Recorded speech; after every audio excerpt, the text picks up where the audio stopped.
एक ऐसी दुनिया की कल्पना करें जहां मासूमियत सबसे अकल्पनीय तरीकों से बिखर जाती है, जहां वही चीज जो आराम दे सकती है, कहानियों के माध्यम से पलायनवाद, जापान के सबसे परेशान करने वाले हथियारों में से एक के लिए प्रवेश द्वार बन जाती है।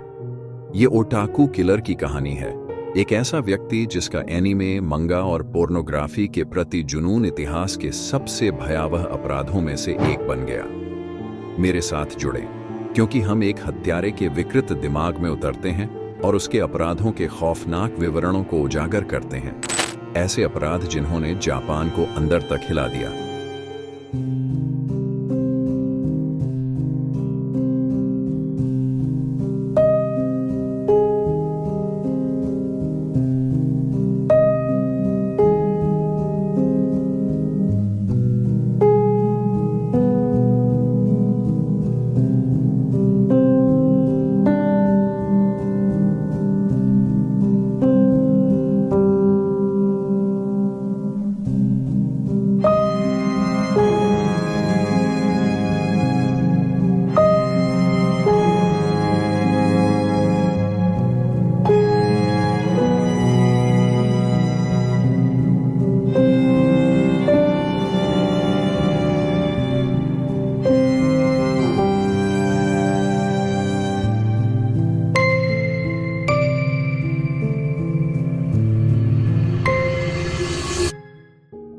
अगस्त 1962 को टोक्यो, जापान में जन्मे सुतोमू मियाजाकी का शुरुआती जीवन ऐसा लग रहा था जैसे यह विशेषाधिकार प्राप्त होगा।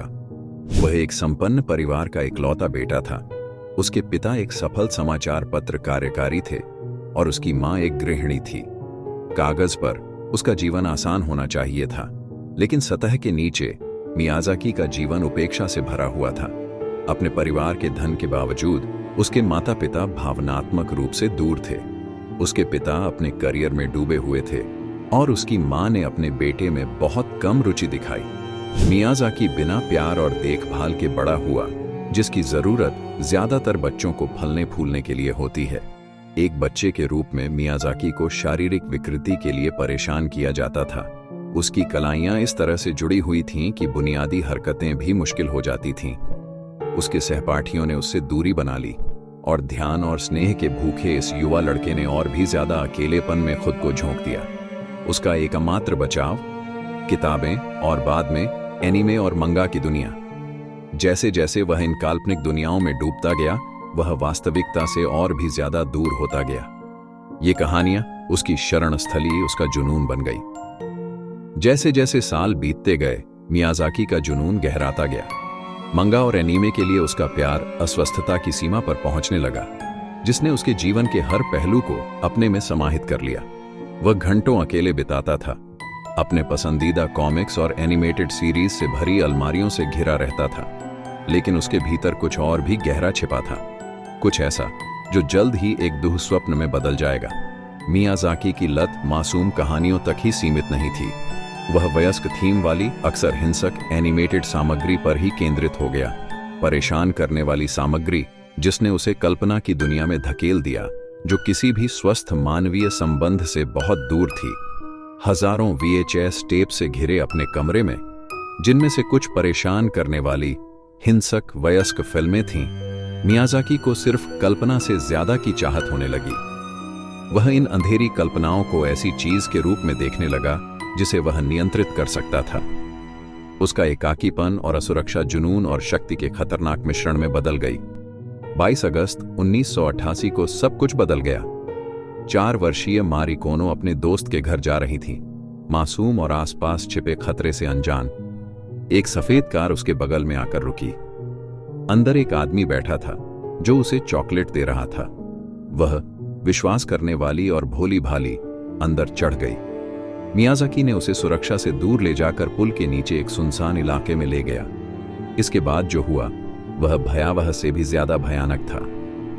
मियाजाकी ने छोटी मारी का गला घोंट दिया जब तक कि वह बेजान नहीं हो गई। फिर उसके शरीर को कचरे की तरह फेंकने से पहले उसे हिंसा के एक भयावह कृत्य के अधीन कर दिया। लेकिन मियाजाकी के लिए यह पर्याप्त नहीं था। उसके अंदर का अंधेरा अतृप्त था। हत्या करने के बाद उसने मारी के कपड़ों को एक भयावह ट्रॉफी के रूप में लिया और हिंसक अश्लील वीडियो के अपने संग्रह के साथ घर लौट आया। 私がそれを見る限りでは全部を信用することはできないです。ただ अगले महीनों में मियाजाकी की हत्याएं बढ़ गईं। उसका अगला शिकार 7 वर्षीय मासाए योशिनागा थी, जिसे चॉकलेट के वादे के साथ अपनी कार में फुसलाया गया था। एक बार फिर मियाजाकी उसे एक सुनसान जगह पर ले गया, जहां उसने उसकी बेरहमी से हत्या कर दी। हालांकि इस बार उसने कुछ और भी खौफनाक किया।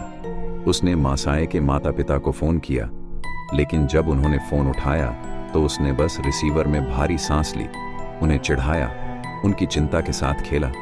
अब तक मियाजाकी का साहस बढ़ गया था, उसका विकृत दिमाग खुल रहा था और प्रत्येक हत्या ने उसके भ्रम को और बढ़ा दिया। 1989 को 2 छोटी बहनें अपने सामने के यार्ड में खेल रही थीं, जब मियाजाकी एक बार फिर दिखाई दिया। इस बार छोटी लड़की को अपनी कार में फुसला कर ले गया, लेकिन इस बार कुछ अप्रत्याशित हुआ। बड़ी बहन ने देखा और मदद के लिए दौड़ी। जब पिता पहुंचे तो उन्होंने मियाजाकी को अपनी बेटी के साथ दुर्व्यवहार करते हुए पाया। क्रोधित होकर उन्होंने हत्यारे का सामना किया, उसे भागने पर मजबूर किया। नग्न और घबराया हुआ पुलिस जल्दी से आ गई और जब उन्होंने इलाके की तलाशी ली तो उन्हें एक नग्न आदमी मिला जिसके हाथ में एक कैमरा था। मियाजाकी अनगिनत मासूम बच्चों की हत्याओं के लिए जिम्मेदार आदमी। मियाजाकी के घर के अंदर पुलिस को एक भयावह संग्रह मिला। सैकड़ों वीडियो टेप, तस्वीरें और सबसे चौंकाने वाली बात, उसके पीड़ितों के शरीर के अंग ट्रॉफी की तरह संग्रहित। टेप में मियाजाकी की खुद की रिकॉर्डिंग थी, जिसमें उसके विचित्र कृत्य कैद थे। सबूत निंदनीय थे, लेकिन जब मियाजाकी से पूछताछ की गई तो उसने दावा किया कि वह अच्छा काम कर रहा था और उसने अपने कार्यों के लिए एक रहस्यवादी व्यक्ति को भी दोषी ठहराया। मियाजाकी के मुकदमे ने दुनिया को चौंका दिया। डिसोसिएटिव आइडेंटिटी डिसऑर्डर (DID) से पीड़ित होने के बावजूद वह अपने अपराधों की गंभीरता से पूरी तरह वाकिफ था। अंत में अदालत ने उसे मौत की सजा सुनाई। 17 जून 2008 को सुतोमू मियाजाकी को फांसी पर लटका दिया गया, लेकिन अपने अंतिम क्षणों में भी उसने कोई पश्चाताप नहीं दिखाया। वास्तव में उसने अपने माता पिता, अपने पालन पोषण और अपने द्वारा देखे जाने वाले मीडिया पर अपने कार्यों को दोषी ठहराया। मियाजाकी के आतंक के शासन ने जापान के इतिहास पर एक स्थायी निशान छोड़ दिया। उसके कार्य एक अकथनीय दुःस्वप्न थे, जो भ्रम और मानव जीवन के प्रति पूर्ण उपेक्षा से प्रेरित थे। उसने जो पीड़ित छोड़े थे, उज्ज्वल भविष्य वाली युवा लड़कियां हमेशा के लिए चुप हो गईं। उनके परिवार हमेशा के लिए दागदार हो गए। और जब हम इस भयावह मामले पर नजर डालते हैं तो हमें उन खतरों की याद आती है जो छाया में छिपे हुए हैं, जहां जुनून और अलगाव किसी व्यक्ति को किसी राक्षसी चीज में बदल सकता है।